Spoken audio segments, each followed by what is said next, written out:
En este vídeo voy a comentar brevemente algunas de las teorías para explicar qué hubo antes del Big Bang desde el punto de vista que pues tiene un biólogo que no ha estudiado físicas y que conoce estas teorías un poco desde, bueno, desde la curiosidad científica y simplemente pues lo que nos permitiría conocer así un poquitín por encima desde un punto de vista divulgativo, pues un poco el cómo explicar esta pregunta, ¿no? El que hubo antes de que hubiera existencia, esos primeros momentos del Big Bang, porque al fin y al cabo el Big Bang es una teoría que nos explica la expansión del universo, no nos explica en ningún momento qué hubo antes, no es una teoría sobre el origen de la existencia, sino más bien si esto ahora está así de expandido y sigue expandiéndose, antes es que estaba así de contraído. Simplemente eso es el Big Bang.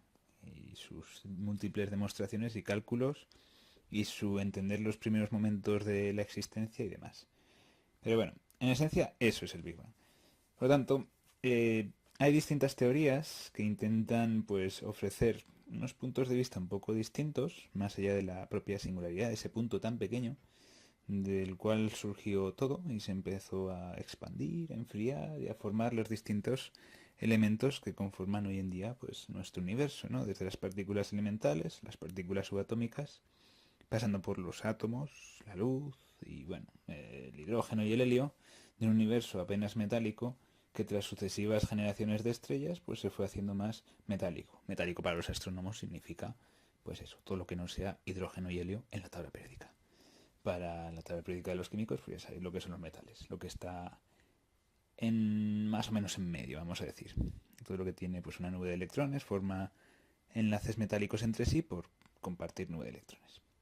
Por lo tanto, vamos a hablar de física teórica, matemáticas y cómo cuadrar distintos fenómenos que se han ido observando en el universo bueno, si no las teorías vigentes hoy en día, en pequeños complementos a esas teorías o teorías pues un tanto opuestas, vamos a decir, o que se saltan partes importantes de lo que clásicamente se suele explicar en esa teoría. Voy a mezclar diversas teorías que van a parecer la misma, pero que a veces proponen cosas distintas. Por lo tanto, trataré de hacer inciso en ese momento. Si en algún momento me equivoco con alguna información que no es del todo precisa, por favor, comentadlo pues eso, en los comentarios. Bueno, pues tengo aquí un índice simplemente para explicar pues, los tres puntos que voy a cubrir, las tres teorías principales, que son pues el modelo de los universos cíclicos, con lo que es el Big Bounce, el Big Crunch, el gran colapso, la teoría de cuerdas y lo que se expande para explicar orígenes de universos más o menos cíclicos, según los Branas, y la selección natural de cosmología, porque al fin y al cabo habla de biología, y eso pues es un poco lo mío, vamos a decir.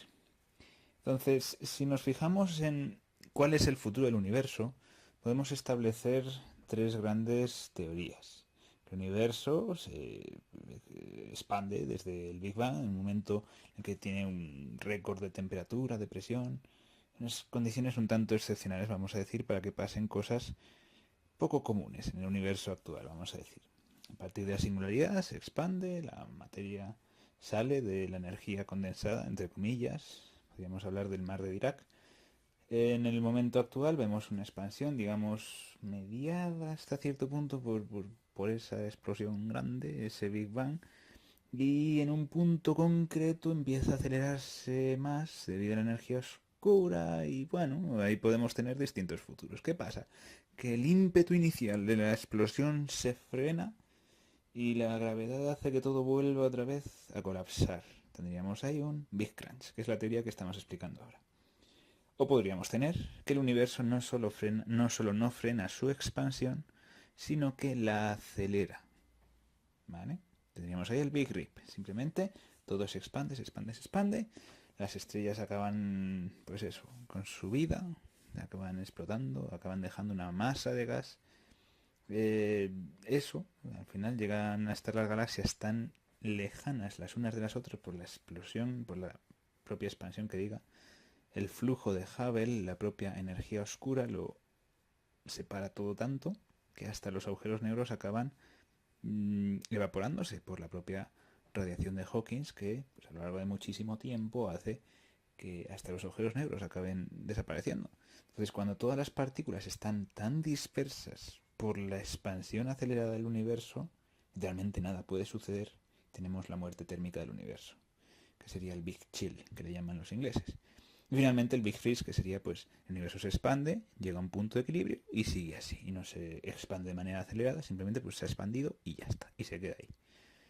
¿Cómo podemos entender esto? Pues tenemos ahí dos GIFs, un GIF y una imagen.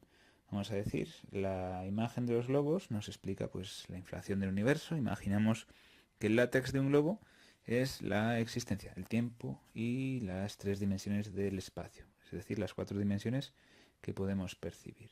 Si entendemos que el pasado y el futuro del universo también son la existencia, digamos, entre comillas, presente del universo, por así decirlo, diríamos que el centro del universo, por un lugar, no tendría sentido preguntarse dónde está el centro del universo, porque hemos dicho que solo el látex del globo es existencia y vemos con las estrellas pues se van separando, ¿no? Porque inflamos el globo, es la inflación de la cual nos habla el propio Big Bang.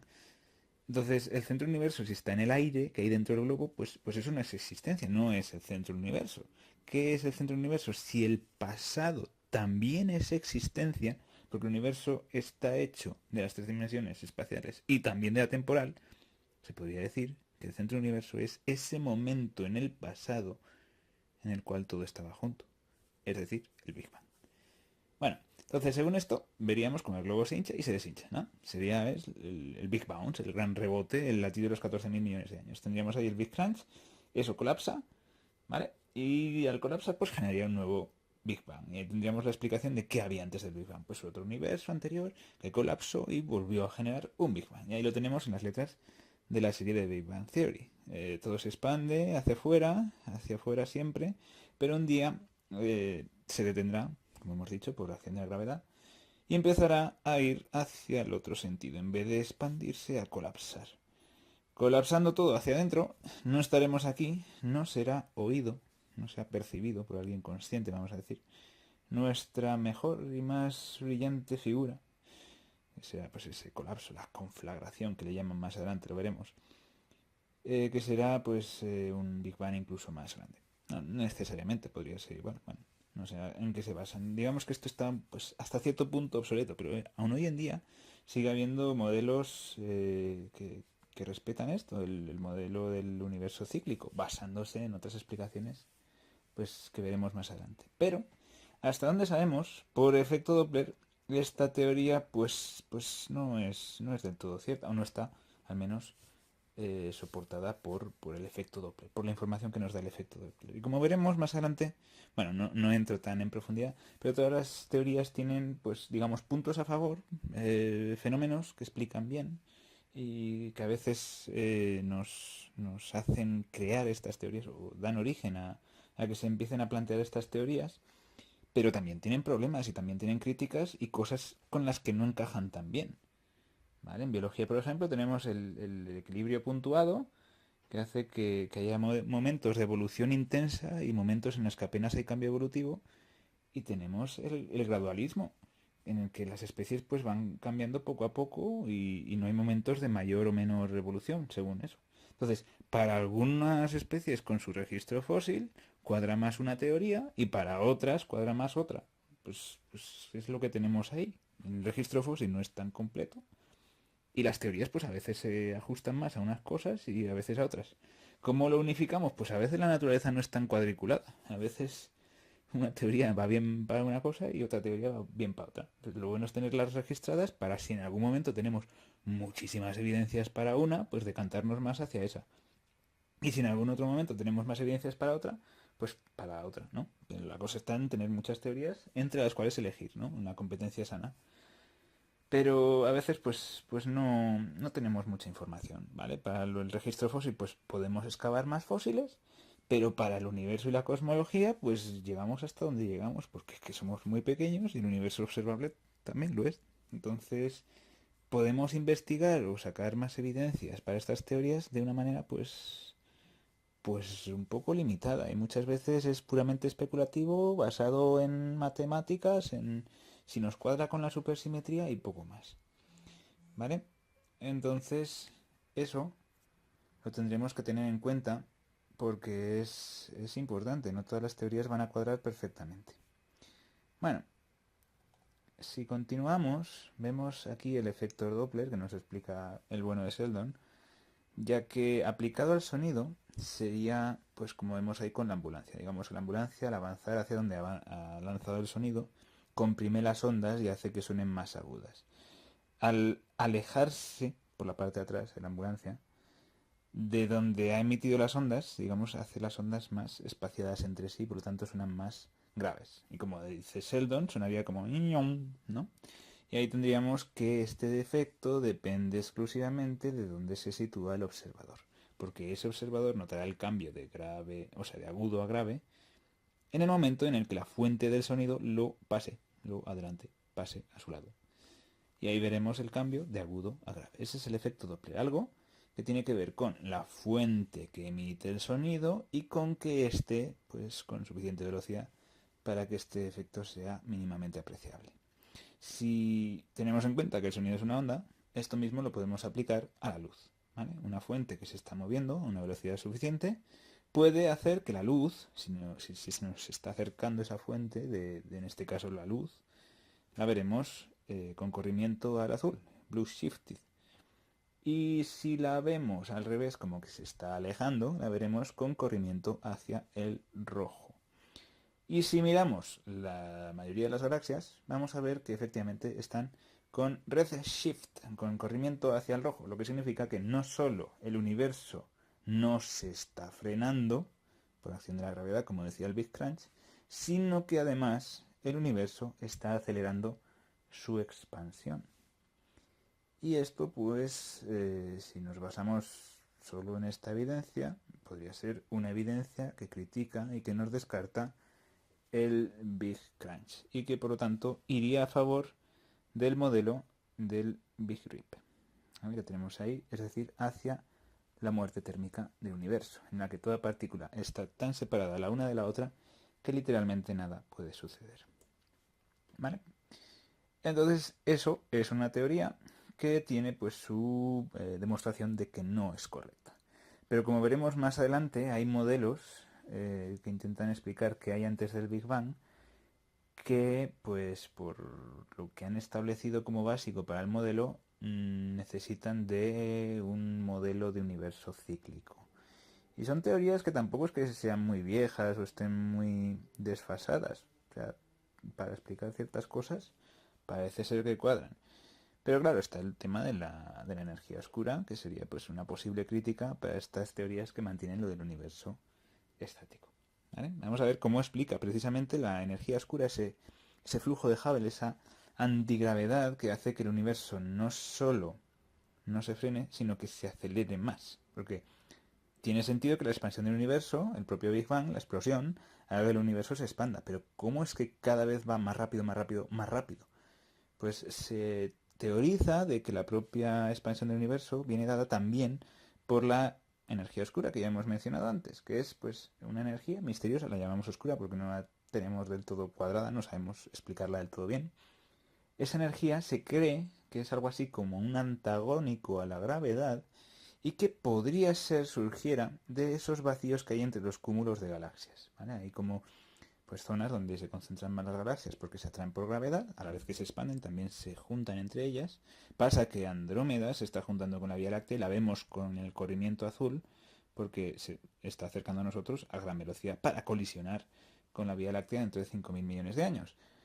Entonces, ¿qué pasa ahí? Pues que tenemos que las galaxias se juntan en cúmulos y al juntarse en cúmulos, pues dejan vacíos, claro, dejan vacíos donde no están esas galaxias que se han juntado. Y esos vacíos se creen que como que generan materia oscura y por lo tanto, pues a más vacío hay, más materia oscura, por lo tanto, más acelerada es la expansión del universo. Esta es una de las teorías, ya os digo, hay más explicaciones. Según estas teorías sobre el origen del universo, pues nos van a proporcionar un marco de trabajo para explicarlo de manera puramente teórico, cómo son estas cosas que no entendemos bien del universo. Y entre otras cosas también explican eso, la materia oscura. Ah, sí, ya lo vemos. Entonces vamos a continuar. Decimos que el Big Crunch en un principio descartado porque corrimiento a rojo, es decir, efecto Doppler, pero veremos más adelante.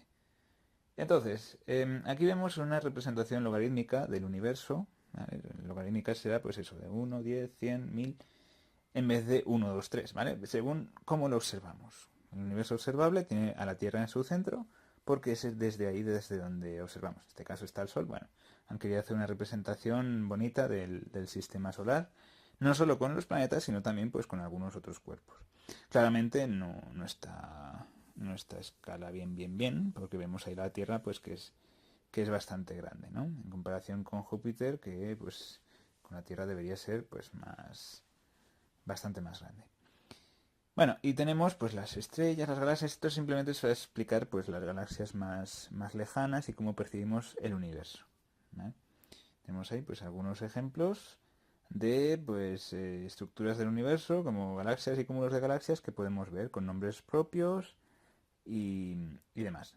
Vale, entonces si vamos a las galaxias que vemos más lejos, las vemos como puntitos blancos que parecen estrellas, ¿vale? Pero por el propio corrimiento rojo y tal, sabemos más o menos a qué distancia están y, y bueno, pues las vemos con mucho corrimiento rojo, lo que nos demuestra que el universo no solo no se está frenando, sino que cada vez se expande más rápido. Vale, aquí al lado tenemos el James Webb, que es el último telescopio espacial que ha lanzado la humanidad, ¿no? El primero fue el Hubble, o su antecesor directo fue el Hubble. Y esto es una imagen de campo profundo, pues eso, de las galaxias más antiguas, o sea, más antiguas, no.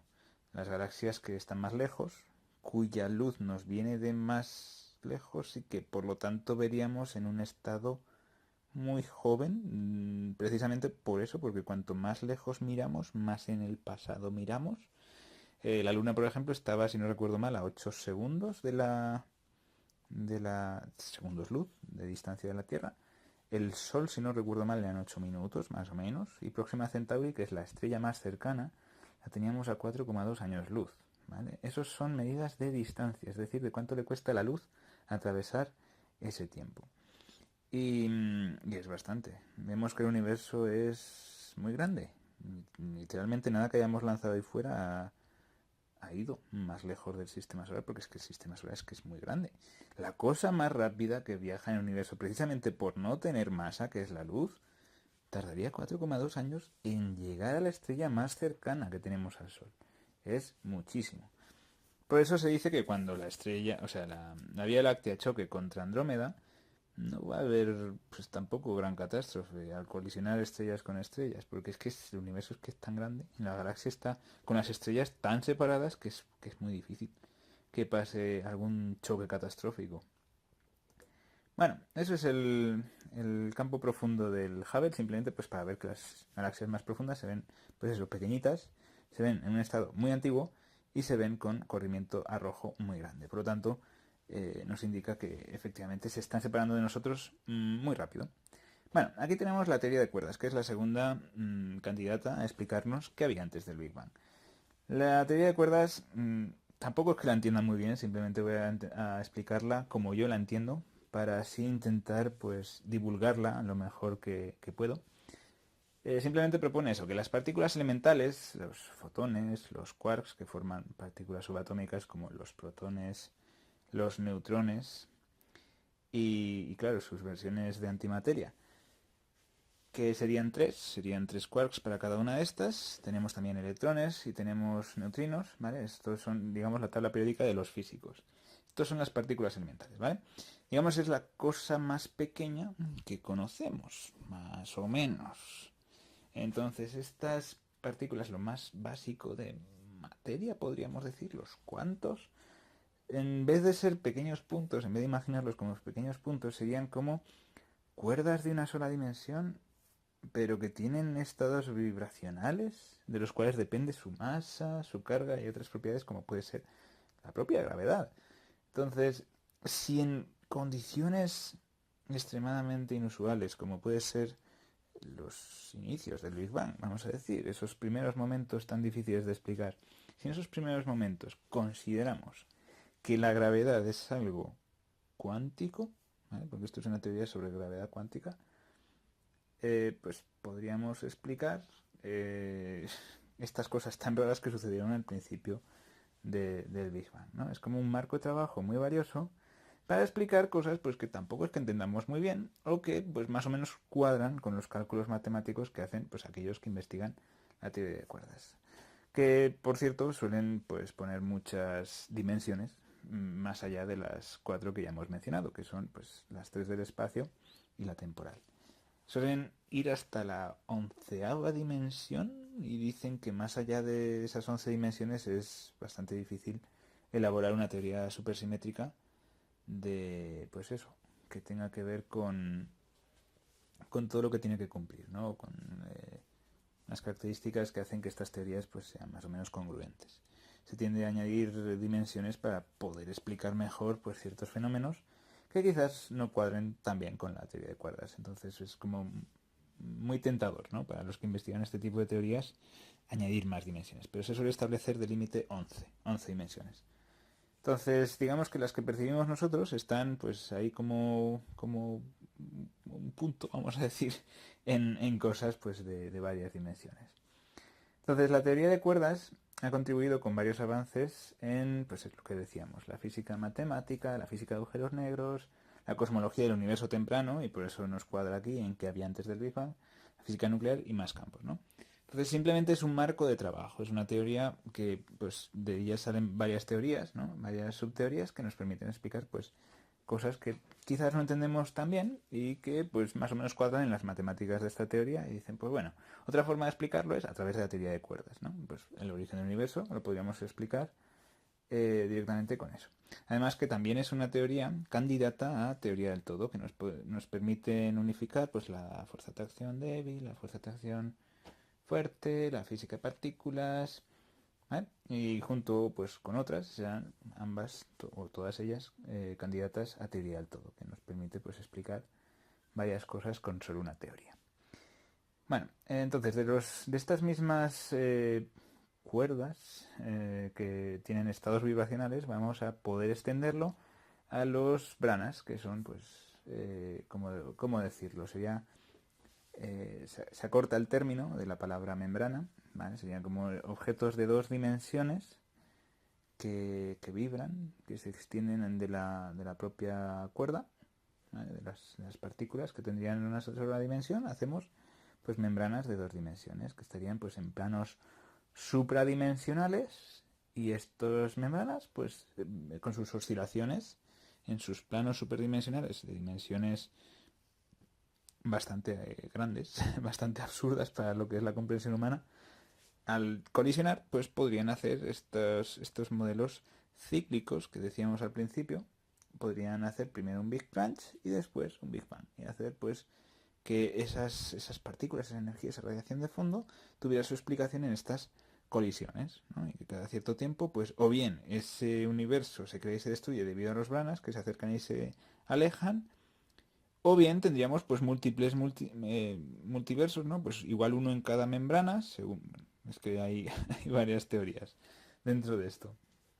Y tendríamos pues ahí como varios universos, ¿no? En cada membrana tendríamos un universo y sus ciclos de creación y destrucción vendrían dados por esos acercamientos y esos alejamientos que tendrían las membranas. Entonces, uno de esos universos, el ecpirótico, considera eso, que solo hay un universo y que hace pues Big Bang y Big Crunch, ¿vale? Tendríamos el Big Bounce, el gran rebote, que simplemente pues va viendo si la membrana se acerca o se aleja a la otra membrana y eso hace pues que el universo se crea o se destruya.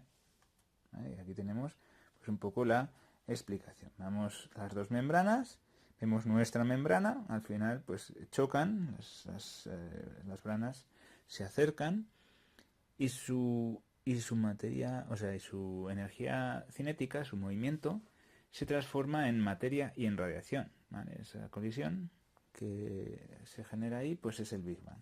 Entonces tenemos nuestro universo en una de las membranas y en la otra tendríamos como, pues podríamos decir la propia materia oscura, tal cual. La propia materia oscura sería pues una gravedad que percibimos, que nos distorsiona por gravitational lensing, por la ampliación gravitacional y nos da como más materia en las galaxias de la que podemos explicar, y como no la entendemos ni sabemos qué partícula es esa, pues la llamamos energía oscura, o sea, materia oscura, que diga. La energía oscura es lo que hace que se expanda el universo cada vez más rápido. Entonces, eso es uno de los candidatos, dentro de este marco de trabajo, de las cuerdas, de las branas y tal, nos permitiría explicar pues lo que es la materia oscura. Pero pues no es la única forma de explicarlo. Hay experimentos que intentan detectar lo indetectable, una hipotética partícula que pues sea responsable de esta materia oscura. Hay otras teorías que nos habla de agujeros negros pequeñitos, bueno, que serían difíciles de detectar, que explicarían ese extra de masa, de gravedad, que nos está distorsionando, pues como si las galaxias tuvieran más masa de la que de verdad somos capaces de ver. Vale, esta sería la explicación de materia oscura. Y dentro del marco de trabajo, del framework que tiene el tema de los branas, en este caso, pues con la teoría o el escenario de la conflagración. En el caso de, pues eso, se crea el universo, se expande, en este caso, en el modelo cíclico, como si conforme los branas se van separando, la fuerza de atracción entre ellos los hace ir más lentos, ¿vale? Eso sería pues un poco el colapso gravitacional que tendríamos con el Big Crunch. En este caso el universo se sigue expandiendo y podríamos explicar lo del redshift, el corrimiento al rojo, ¿vale? Pero el que todo vaya a volver a colapsar no viene dado, o sea, nos da igual el redshift, porque como está sucediendo en los branas, que son de una dimensión superior, pues no importa el redshift. Entonces el Big Crunch puede suceder, aun a pesar del efecto Doppler, del corrimiento al rojo y de que el universo acelere su expansión. En este modelo cíclico, conforme los runners se separan, pues eso. Simplemente se frenan y vuelven a colapsar. Por lo tanto, la materia se adelgaza según esto. Los runners dejan de moverse y empiezan a juntarse durante este proceso inverso a lo que estamos viendo, de que se separan. Cada brana se expande a un ritmo acelerado. Por lo tanto, este modelo acabaría con el Big Crunch, ¿vale? Y volvería a generar un Big Bang. Pero en este caso, pues nos explica lo que es pues eso, la expansión del universo, entraría en este modelo, pero seguiría siendo un modelo cíclico, en el cual todo acaba consumido por las llamas, ¿no? La conflagración o el modelo espirótico, que nos dicen aquí.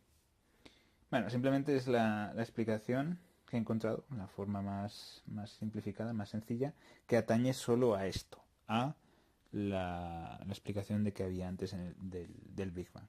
Sin meterme en, pues, lo que os digo, cálculos matemáticos y en complicarlo demasiado. Simplemente a nivel didáctico, para darlo a conocer.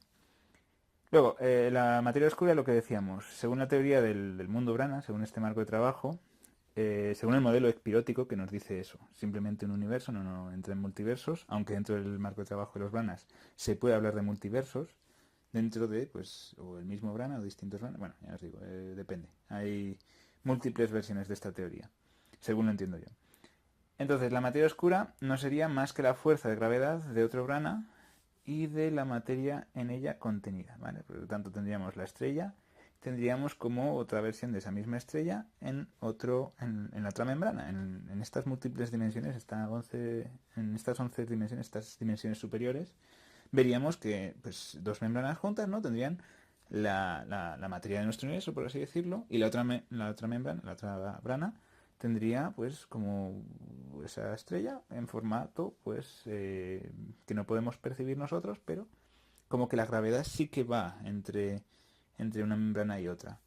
Y por eso pues veríamos la expansión gravitacional, ¿no? O sea, la expansión, la gravitational lensing, la lente que hace la gravedad de algo muy masivo, que no podemos detectar porque está, digamos, en esa otra membrana, pero que aún así interactúa con la gravedad. Y por lo tanto, pues lo percibimos con gravitational lensing, pero no podemos explicarlo porque ni encontramos la partícula, de momento, ni podemos pues eso, más percibirlo más allá de esa gravitational lensing que hace, esa lente gravitacional.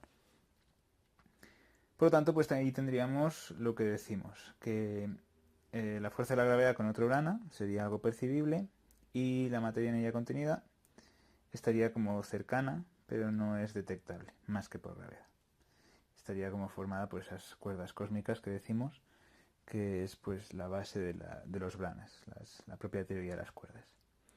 Bueno, vamos a la última teoría, que ya me enrolló bastante de por sí, que es la teoría de la selección natural cosmológica. Entra dentro del marco de trabajo de la cosmología de los agujeros negros. ¿Vale? Un agujero negro sabemos que pues tiene como distintas partes. Una estrella que colapsa, al menos 4 o 5 veces más masiva que el Sol, es capaz de generarnos un agujero negro estelar, ojito, que hay de muchos tipos. Los que son así especialmente grandes se dice que surgieron ya con el propio Big Bang. Bueno, hay distintas teorías, me imagino, no soy ni de lejos un experto.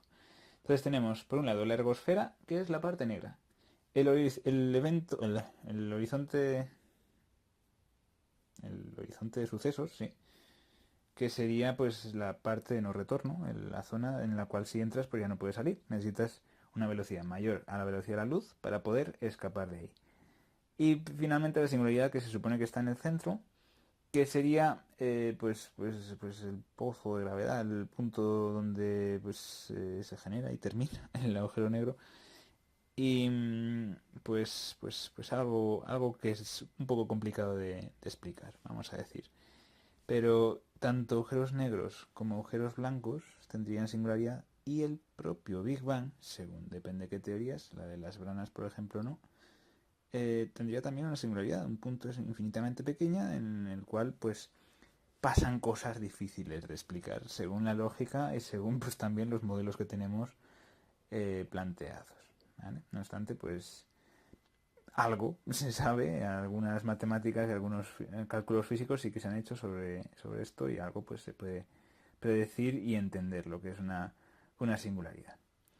Entonces, decimos que los agujeros negros poseen la singularidad gravitacional, que hay distintos tipos de singularidad.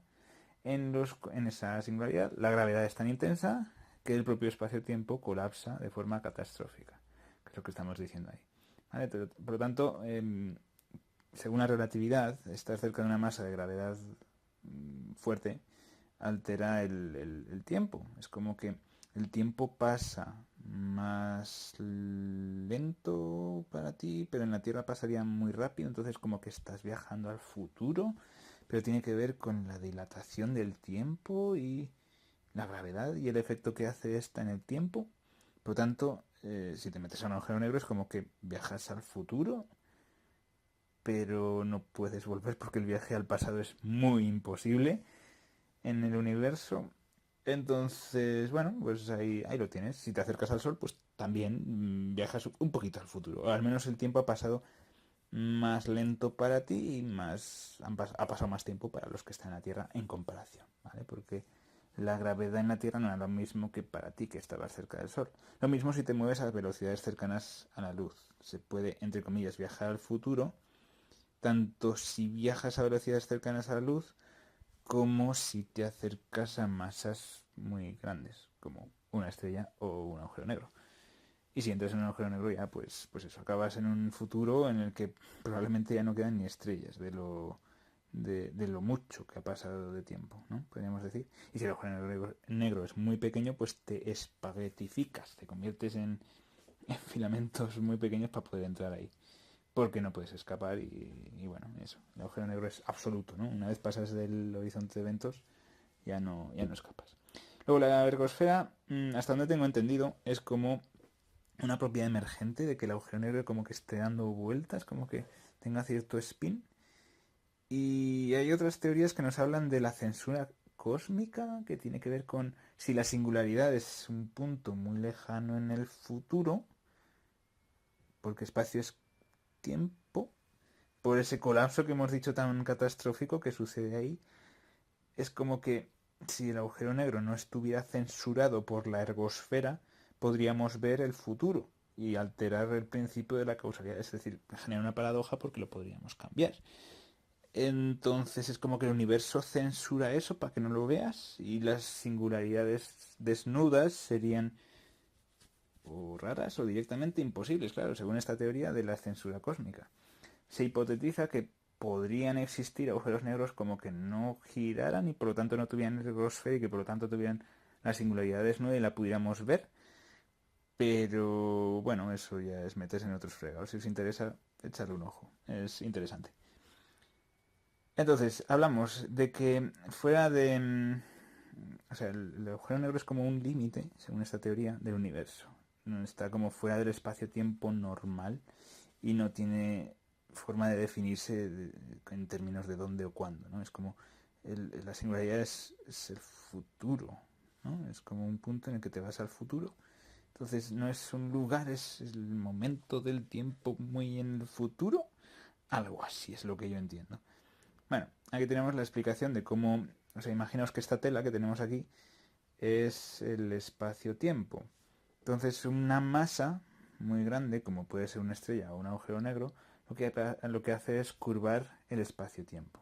De tal forma que si tú lanzas una bolita, una canica, en ese espacio-tiempo y la lanzas recta, si no hay masas que alteren esa trayectoria, la bola sigue recta. Ahora, si hay una masa que altere esa trayectoria, la bola se va a curvar o incluso a veces se va a acelerar al estar cerca de esa masa. Y así es como se suele funcionar con el viaje de sondas y de naves espaciales. Se suele utilizar como una especie de tirachinas gravitacional, ¿no? El acercarse muy cerca a una masa grande como un planeta o un satélite para impulsar y conseguir un extra de velocidad y catapultar, ¿no? Eso que quieres lanzar con más velocidad, más rápido. Y esto pues nos ayuda un poco a visualizar, ¿no? El propio espacio-tiempo, que sería pues eso, como la lona que tenemos ahí, la tela, y los distintos objetos que ponemos y que hacen masa o que directamente se mueven para entender cómo afecta sus trayectorias, claro. Entonces un agujero negro sería como esto, pero un poco bastante más a lo bestia, porque el pozo de gravedad que hace es muy profundo, lo más profundo que puede haber, como para que ni siquiera la velocidad de la luz te sirva de velocidad de escape para eso, para escapar una vez pasas el horizonte de sucesos. Se requiere más velocidad que lo más rápido que existe. Entonces decimos que un agujero negro se genera de una estrella especialmente grande, vamos a decir 4 o 5 veces más grande que el Sol, por lo menos, o más masiva, que si no recuerdo mal. Entonces esa estrella colapsa de una manera un poco distinta, como colapsaría nuestro Sol. Sería una explosión bastante impactante. La supernova es directamente eso. Las novas eran como estrellas nuevas que aparecían en el cielo. Pues una supernova es una estrella especialmente brillante. Se dice que brilla más que la galaxia donde está. Entonces una supernova explota de una forma bastante espectacular, genera mucha luz, como hemos dicho. No dura pues mucho, no es una estrella, es una explosión. Y puede generarnos de remanente estelar un púlsar o un agujero negro. ¿Vale? Se dice que encima de la constelación de Tauro apareció una supernova durante la Edad Media, en algún momento de la Edad Media, no sé decir exactamente cuándo. Y claro, en distintas culturas está como documentado. En aquel entonces no tenían tanta contaminación lumínica, podían ver el cielo y la gente conocía las constelaciones, entre otras cosas pues para orientarse. Claro, no existían GPS y las brújulas pues no necesariamente estaban a disposición de todo el mundo o de todas las culturas, claro. Entonces conocer el cielo era útil y la gente pues sabía qué estrellas había y sabía qué estrellas no había. Entonces cuando aparecía una estrella nueva decían, ah mira, una nova, una estrella nueva que ha aparecido en el cielo. Y cuando es una supernova pues es especialmente brillante. Algunas incluso se podían ver cuando era de día, se podía ver ahí y dices, uy, ¿qué pasa ahí? Algo sobrenatural, algo de origen divino. Y entre otras cosas se cree que la propia fundación de la ciudad de Teruel se debe a esto. O sea, el toro con una estrella, encima de la constelación de Tauro, una estrella, se cree que sí, que teníamos ahí una posible explicación en las galaxias, más allá de la leyenda que se suele contar. Entonces, ¿qué pasa con este sitio donde se supone que estaba esa supernova? Si ahora miramos con el telescopio, vemos pues lo que queda cuando explota una supernova. Vemos una nebulosa y vemos pues un pulsar ahí dentro. Porque efectivamente pues sucedió esa supernova y lo que vemos hoy en día pues es eso, lo que queda cuando explota una supernova. Bueno, entonces eso nos genera un agujero negro, pero las implicaciones que tiene para la cosmología de agujeros negros, la creación de un agujero negro es bastante. Entonces tenemos, ¿qué es el agujero negro? en ese colapso provoca un límite donde ya no hay existencia, donde el universo ya no está. Si seguimos el tema de los agujeros blancos y por lo tanto de los agujeros de gusano que conectan un agujero negro que solo traga con un agujero blanco que solo escupe por definición, tendríamos que en ese otro lado un agujero blanco sería lo mismo, entre comillas, que un Big Bang. Las singularidades de alguna forma cuadrarían, tendrían sentido, serían más o menos lo mismo. Entonces, dentro de cada agujero negro, según la cosmología de agujeros negros, tendríamos nuevos universos que se han generado de un universo anterior. Y estos nuevos universos tendrían parámetros fundamentales como la velocidad de la luz, la constante de Planck o incluso las masas de las partículas elementales ligeramente alteradas con respecto al universo anterior. Lo que tendría consecuencias para las leyes de la física, por ejemplo, pues bastante importantes, porque algo tan básico pues nos alteraría bastante todo lo demás. De tal forma que los universos serían ligeramente distintos en estas cosas tan fundamentales, vamos a llamarlo el ADN de ese universo, con segundas intenciones bastante claras. Y ese agujero negro nos estaría diciendo que el universo se ha reproducido. Y dentro de ese agujero negro, en un futuro muy distante, que en absoluto se puede volver de allí una vez entras, y que nunca sabremos directamente por medidas, digamos, empíricas y experimentales, porque no hay forma de volver atrás, ya sabemos, el universo crea esos agujeros negros que solo tragan y el agujero blanco solo escupe. Por lo tanto, pues tendríamos ahí un universo nuevo con unas características distintas al universo anterior y por lo tanto unas leyes de la física distintas. Entonces, tenemos ahí el concepto de reproducción, tenemos el concepto de mutación, tenemos el concepto de ADN. Todo esto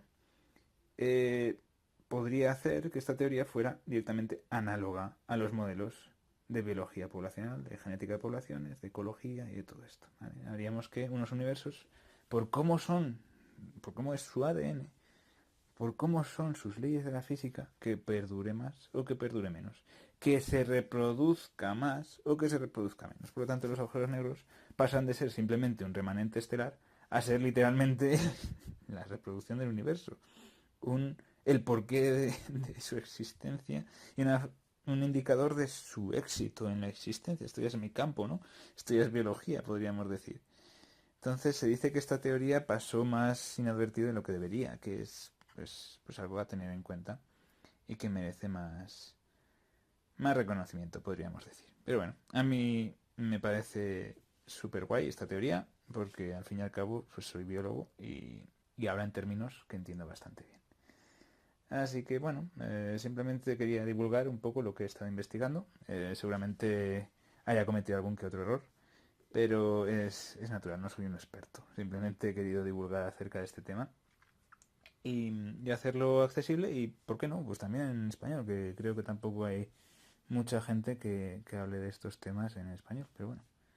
Prove me wrong. Ponérmelo en los comentarios.